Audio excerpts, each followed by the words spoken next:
All right. So Maggie, thanks for letting me record this. You have you're a cake decorator. Amazing. I don't know if you can show us anything when you come on to the video. And you also teach cake painting to home bakers. Right? Mm-hmm. Now, what happens is you are getting some good traction with your free content on Instagram, for example, and on YouTube. Now, it's more complex to get people to pay for a course, but you're also wondering what's the difference? Tell me Yeah. if I'm right. What's the difference Yeah. between your free content and what the content of your paid courses should be? Is that right? Yes. Yeah. Yes. And cool. You got your cake in the background. Just when you want to show everybody. Are That's these example of. are these actual cakes or are they wax cakes? They're dummy cakes, so Dummy cake. styrofoam, but I coat it with chocolate cream so it lasts pretty much years. So Oh, I that's can make a sort always of show it. Yeah. Oh, uh you can always show it when you're in your videos. Yeah. yeah, and also for cake clients also like perspective, get them excited, but also Yes. give them perspective about the sizes that they can Right. get. Yeah, that makes sense. Well, okay. So, um, here's a simple way of thinking about it, and then let me know if you think this is helpful, and we can talk through this for your specific business. A course, online course, a curriculum course is basically information that is complex and comprehensive. Comprehensive about a particular topic. Of course, the challenge with knowledge is that I say knowledge is like an accordion, right? Like if you could teach cake painting in 10 minutes, in a 1 minute YouTube short. I'm sure you could Right. say something about cake painting in a 1 minute YouTube short. It could also become a 1 year course because there's so much to it. And so for any one area that you're teaching a course on, for that one area, you are teaching the most comprehensive information, and it's probably complex. Otherwise, they would have done it already. Yeah, if it wasn't complex or advanced, they would have done it already. So with the free content, however, free content, I think of it as it's easy rather than complex and advanced. Free content is easy to do or to consume. Okay, easy to do or to consume, and it's also a sample. It's a sample of what's in what kind of stuff you talk about in your course. It could be a sample. You don't have to give a sample, but Mm-hmm. for people who say, "Well, I like to teach how to in my free content."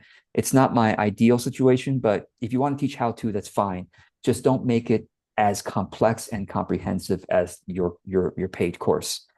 Right. Another way of thinking about free is that it is philosophical.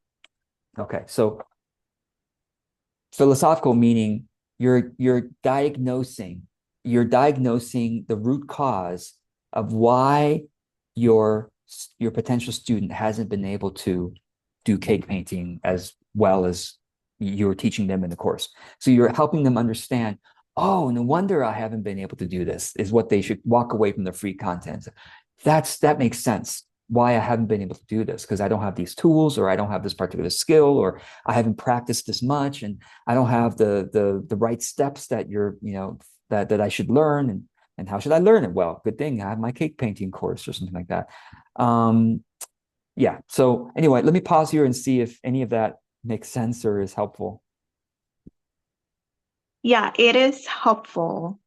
Uh, a lot of times, because I took other course before. I don't know if you're like, for example, Amy Porterfield, like, Yes. like how to create digital course, blah blah blah. And her courses are a lot And more expensive than mine, right? yes. Yes. Yeah. And it's sort of like, okay, you get people with this, free workshop or training and then in that workshop or training, then you're selling them your Yeah. full Your program. course. Right. Right. That's one model. Um, Yeah. right. Notice I don't do So that. I used to, I yes. should say, I used to sell courses via webinars, but then I haven't done that for 10 years. I now sell courses simply by selling them, simply by making them available because I know I have an audience and you have a bigger audience than me. Okay. For those who Uh, want to, you could. later on below I would you can say share. similar. I think your audience is more engaged Yes, because, yes, yes. you My know, audience is again, but yeah, but you have tens of thousands of people following you, and there's enough people. I mean, so let me ask you this then. When was the last time you launched a course? the last year probably. Okay, all right, last year, and tell me how that went. So that was when I tried to, this idea of having a free Yes, training webinar yes, sort of yes. thing. So Hmm. I put the free cake smoothing course. So people have a hard Right. time to smooth the cake like a pro. So it's like part of making a cake, right? Yes, So sure. it's like this, but I want to empower them because a lot of beginner have a problem with that. Yes, They yes, can't, the crumbs are everywhere yes, and yes, all yes, that. yes, So I did create that for free. I show up live. There's some pre-recorded session. I showed them the key components of yes, how to make yes, the smooth cake with ease. yes, yes, And at that time I also give them access to step by step of the yes, free smoothing course. yes, yes, yes. Uh, Prior to that, the Pretty Buttercream course that I tried to sell, only I just posted on Instagram and a few trusted Yes. people, Hmm. sort of like people that already know me, that already know my stuff. So I Right. sold three How or much four. was it? How much It was the was price? the beginning, like beta version, it was Okay. $75. Uh-huh. Yeah, very affordable. Um, Okay. and then 150. Yeah. So two people bought it. So I guess I have probably Yeah. four. Okay. So Okay, two so 75 and then 250. right. And then the smoothing course, or the one that you sold on the free webinar, how much was that? I think it was one, maybe I increased it a little bit more. So like 190. Okay. So And then that, it's not huge prices. However, every market has a different um sort of expectation or yes, willingness to pay. right. And my guess is that your market is more mass market than mine. Yes. My guess is there are more bakers than there are solopreneurs or whatever. And so because your market's more mass market, it means your strategy has to be bigger audience, smaller prices. Yeah, I think so, especially for beginner-ish Yes. cake decorating Yes, course. exactly. Yeah. Now, if you're teaching like a how to create a cake decorating business type of course, it makes sense that it would be hundreds of dollars or maybe even more. But if it's just like a hobbyist, right? Like Yeah. you're like whenever we're teaching hobbyists, they want to pay $20 for a course, Yeah. $30 for a I course. right. Yeah. I could see, I think because of that, I was thinking like, okay, I did pay for like calligraphy beginner course it's sort of like similar model. I took her free calligraphy training, like the basic strokes, and then she has like this bundle thing, Yes. and then it's like 90 something, or maybe a Okay. little bit like Yeah. 145 or Fine. something, Yeah. even Wow. though I'm so Great. I thought, Okay, that's a good example. But the thing about pricing is that obviously pricing matters a lot. And the problem is we don't know what prices we should be charging unless we actually test it out. Now, what you mm, could do is you could ask them through market discovery calls or polling, what mm, have they paid for when it comes to courses? yeah, That would be interesting. I don't know if you've asked them the question, but I think it would be interesting to know for you for sure. It would be helpful to know what have you bought in terms of online courses, and if they could give you links or if they give you enough information where you can go check out the prices, that then you know for sure what their current buying expectations are, and if you can match your product with their buying expectation, they're much more likely to say yes. So I don't know what their buying expectation is right now. right. I think I haven't I haven't really asked that. Okay. But thinking about me myself in the Right. past, because like there are a Yeah. lot of YouTube right? Like Yes. decorating Oh, videos that okay. they Uh-huh. could Uh-huh. learn. Yes. So why, right? Like if I could get Of this course. information, other things for Exactly. free. Exactly. Um, This is why every market is different. Like you're competing with zero as the course, and it's freely available on YouTube. Now, so the question of why is very important. I think you need to explain that in your content and in your course, sales page to right. say this is not the same as any other course decorating. And you know that. I mean, ideally your content is unique enough compared to what's out there. They're like, oh yeah, I like Maggie style. I like Maggie style. And so when you sell the course, it would have to be the Maggie style cake decorating course. Then it's not you can't there's if you're a product, you're a market of one. Or sorry, you're the best in the world because you are the only one in the world to sell this, you know. Yeah. Yeah. So can you say something a little bit specific about the webinar version that you did in the past and then why you Yeah. did abandon it? And then, Yeah. because I'm thinking to sort of like, okay, you know Sure. what? I felt like, because that's how I felt about even the free buttercream recipe that I Yes, did. yes, When I yes, had 30 people on my email list, I felt like this yes, sucks. No one wanted it. Like, yes, yes. blah, blah, blah. Right. And then I decided, you know what?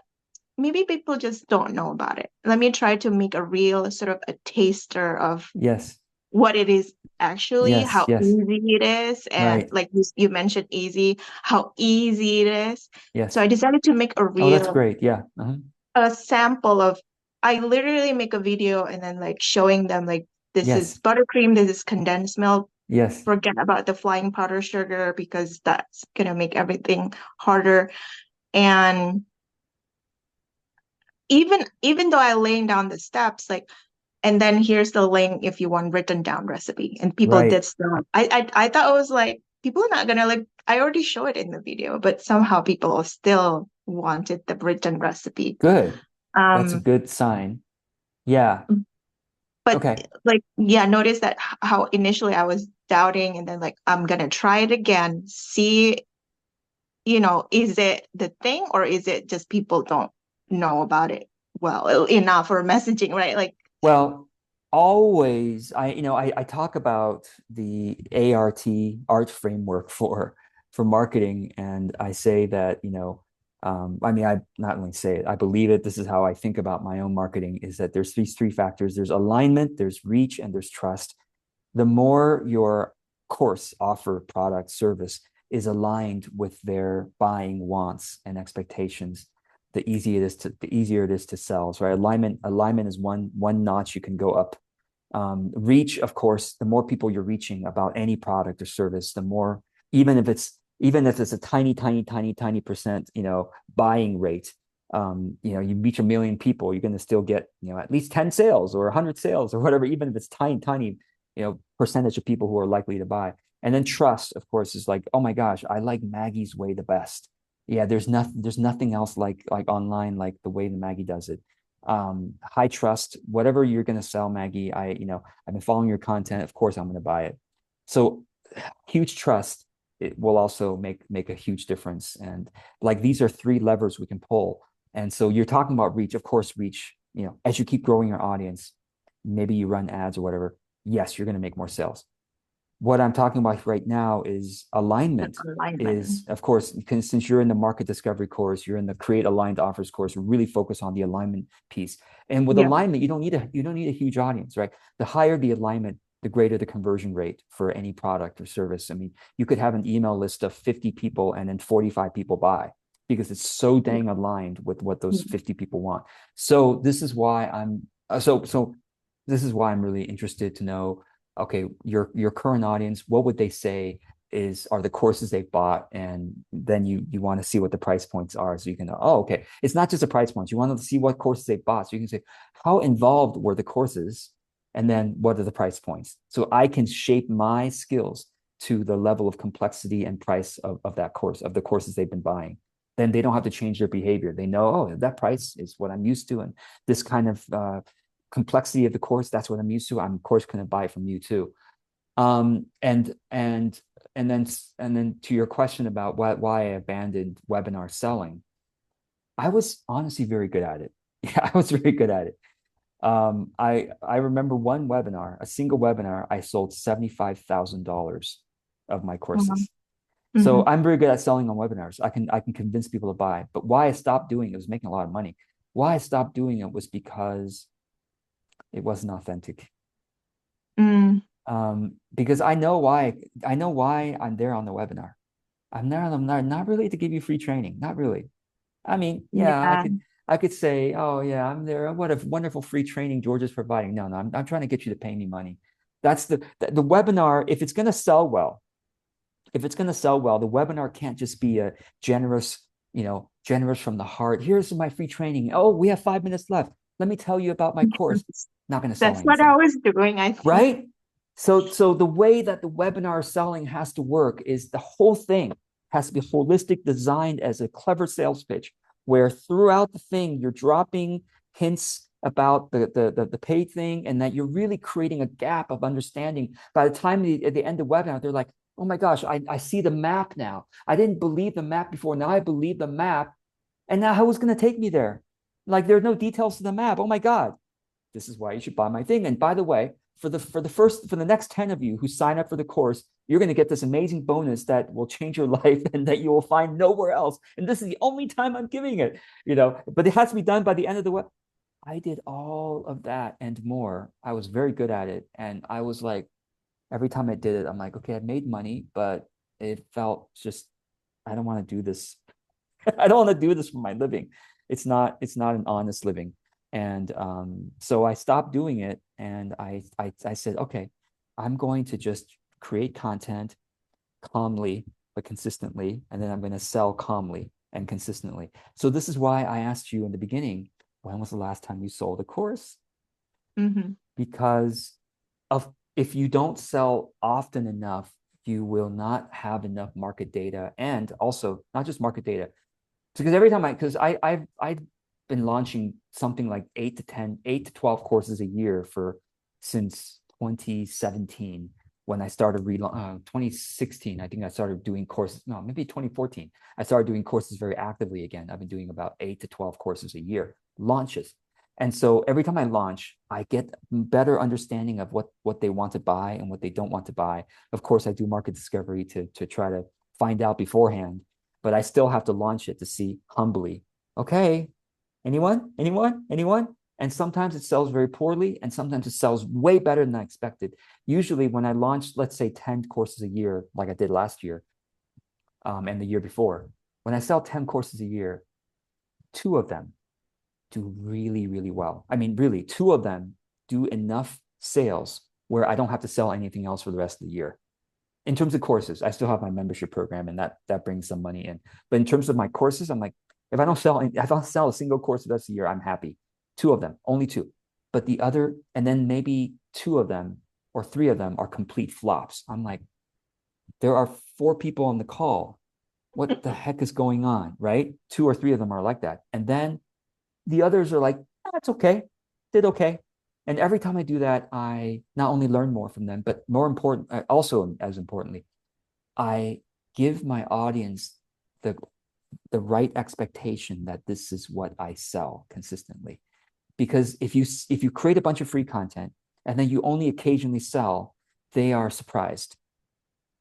That's what I am doing. I think, Yeah. and what is your definition of launch? Because Yeah. My I definition I of launch is very I gentle. courageously Yes. put like Yes. one email, like, and it's like kind of like last minute also, sort of just Yeah. like maybe one post and then like one Yes. email, Yes. and Which that's is about which it. is fine. I do too.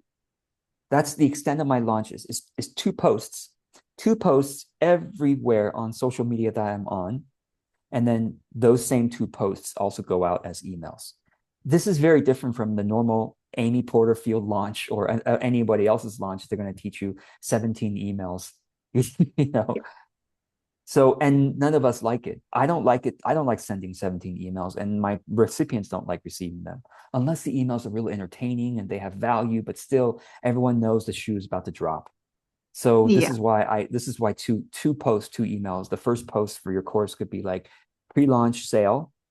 Everyone likes a sale. Say, hey, I'm about to launch my cake decorating course, but I'm still getting the sales page together, the web page together, describing it. If you're in, if you're in now, before I get that together, you get a discount.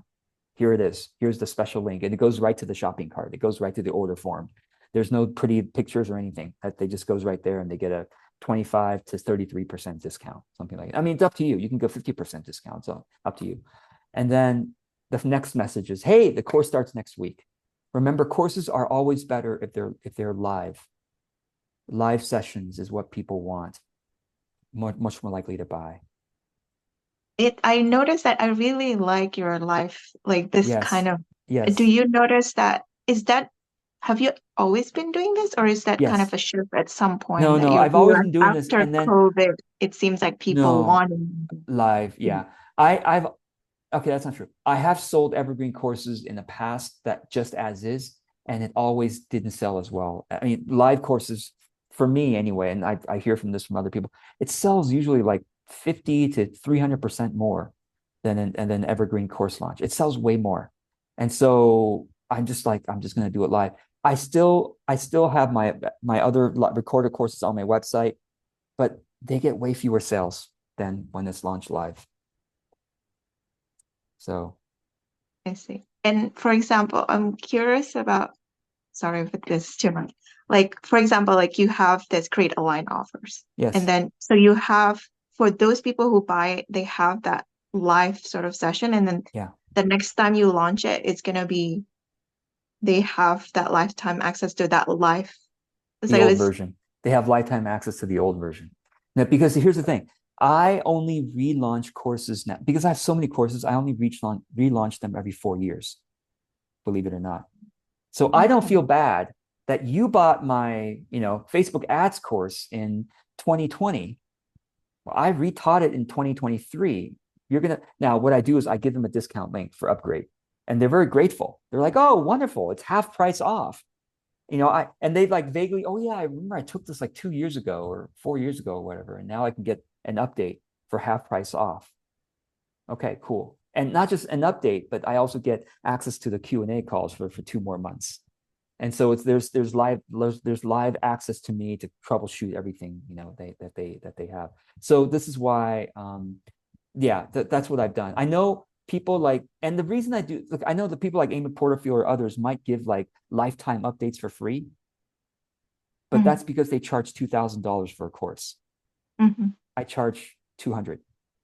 So I don't feel bad at all that I'm asking someone to pay $100 for an upgrade that also gets 2 months live access to me for troubleshooting their issues.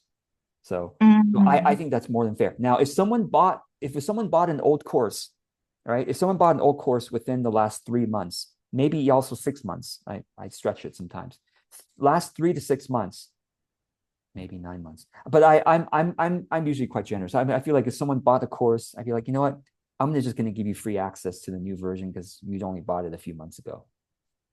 So yeah, Interesting. I see. yeah. Is this Okay. helpful? Like, do you Yeah. feel more hopefully empowered to launch your course soon? Uh, so I guess I'm still stuck. Okay, should I still do the free smoothing course, or is it No, really? no. I don't think. I mean, basically this. Okay, if a course is worth doing for free, it's worth doing paid. This is very important. And if a course is worth doing free, it's worth doing paid. Now, it could be a lower price. Sure, that's fine. You were going to charge zero for it. It's worth $20 for it. Easy, $25, whatever. It's worth it. Mhm. If it's not worth paying for, in your opinion, then it should just be free content and not a course. Mm, Because a free course, I mean, unless you have a huge audience, most people are not going to go through it. right? Like maybe not nobody will go through it because, oh, I got it for free. Wonderful. On to the next free thing that I can get. There's no accountability. There's no motivation. Not no, but there's low motivation. Sure, you're always going to get a few people doing it, but it's not what people sell you on. Oh, you launch a free course and then they'll upgrade to the paid thing. You have to have a huge audience like Amy Porterfield for that to work. For people like us with merely 35,000 Instagram followers, you know, uh, you'll get 3 people who actually complete the free course and then zero, one third of one person decides to upgrade, which is nobody, you know. So it's worth just selling. Plus, it'll feel more valuable. Well, not just feel more valuable. It literally has more value because you put a price to it, and they'll be much more likely to go through something they paid $20 for than they paid zero for. Yeah. Hey, Thank you. George, I have a question on that. I don't want to Sure, Wesley. interrupt, but Yes, on that yes. topic specifically, in terms of a free course, now I know lead magnets are kind of, Yes. a touchy subject, but as I'm looking at like doing a 5-day email mini course, Okay, that that's a would little be different. a lead Okay, mag. I'm Okay. glad you clarified that. An email mini course is so easy to consume, and I've been part of it myself, and I've appreciated the ones that have done well. The ones that are so what I'm talking about is like, wonderful. You just signed up for my free course. Here's my teachable log. Here's your teachable login, and here are 5 modules. I'm like, all right, and on to my YouTube videos. I'd rather watch YouTube videos. You know what I mean? Like it's just too Yeah, complex. But if I'm right. getting the email anyway, and I can directly consume information, the value in the email, and it's nicely written out where it's not overwhelming, one sentence paragraphs, it's so easy to read and go through. I'm like, I just got value. Amazing. I can't wait Yeah. for the next And one. like It's short not too video long. content. It's not too Yeah. long. It's on one particular subject. Like this Yes, is and this it's is not going to be long, like, and it's yeah, really interesting. It's like makes them think outside the box. It's not something generic. It's they're like open. They're like, wow, that made me think differently. I can't wait for tomorrow's. and it represents one piece of like the larger signature Yeah, course that I'm offering. And fine. it's specific of value, like for specific to digital decluttering. Yeah. That's Um, fine. That's fine. and As long okay, as it's by the end of the course, the free email course, it's not like, all right, now go ahead and do your 2 hour digital decluttering project. Good luck. right. Then they're like, yeah, it's too much. Now, right? Yeah, But so exactly. Just little pieces, something that they can get a shift taste and a feel perspective for. or do something so Yeah, quick in 5 minutes that I'm like, what Wesley said worked. What Maggie said worked. I exactly. just did it. Amazing. Okay, I can't wait. Anything beyond a few minutes, yeah, Right. I don't like that. Yeah, And just to personally. give like kind of a taste through the video content, of my Yes. vibe and Yes. my Yeah. energy Fine. signature and all Yes. that. Okay, Yeah. cool. I didn't mean to No, step no. on anything, And Maggie. I don't and mean to and interrupt. yeah, No, and thank you, yeah, Wes, for yeah, doing that. yeah. Well, So thanks, George. you're welcome. So Maggie, I'm hoping this helps you to make a better decision. But in short, I encourage you to launch the paid course. And well, I encourage you to do some market discovery, finding out what courses they bought and what the price points and the complexity of the courses they bought are. I think that's very important information. But then I also encourage you to launch your course as soon as possible, even if you don't want to do the market discovery right now. Launch the course and do it lightly, just like you've already done. Don't put too much effort into it, into the launch, and just see because part of market discovery is launching as well. You Mhm. know, so And it's like, for example, this Create Align offers course that yes, yes. pre-sell for $50 discount. And then like, when do you decide to like, oh, okay, like when is your full offer? Oh, I guess like very the simple. Yeah, 200,000. my launch is always the same. Um, the course starts in 2 weeks. Today, 2 weeks before the course starts, is the pre-launch discount. And then 1 week before the course starts, my sales page is ready. It has graphics now. It has nicely laid out formatted text, and the price is normal. Congratulations. Just because you waited a week, you have to pay the normal price, which I think is still a great deal. Don't you all agree? Right? Yeah. Of course, you have to make the normal price still valuable, still like, oh yeah, that's a good deal. It's just that the pre-launch price is even better. And so, no, that's how I do it. I raise the price to normal when the sales page is ready, which is 1 week before the course starts. So now some people might argue with me and say, no, no, no, pre-launch price should go all the way up until the day the course is beginning. I understand that too. That makes sense too. So that's just been my rhythm right now is 1 week pre-launch, 1 week normal, you know. So well, Okay. Maggie, I hope this helps. Really, I really do. And I look forward to, and we have another Q&A tomorrow if you want to think about this overnight and come back with some more questions. Yeah. Okay. So Thank you. thank you.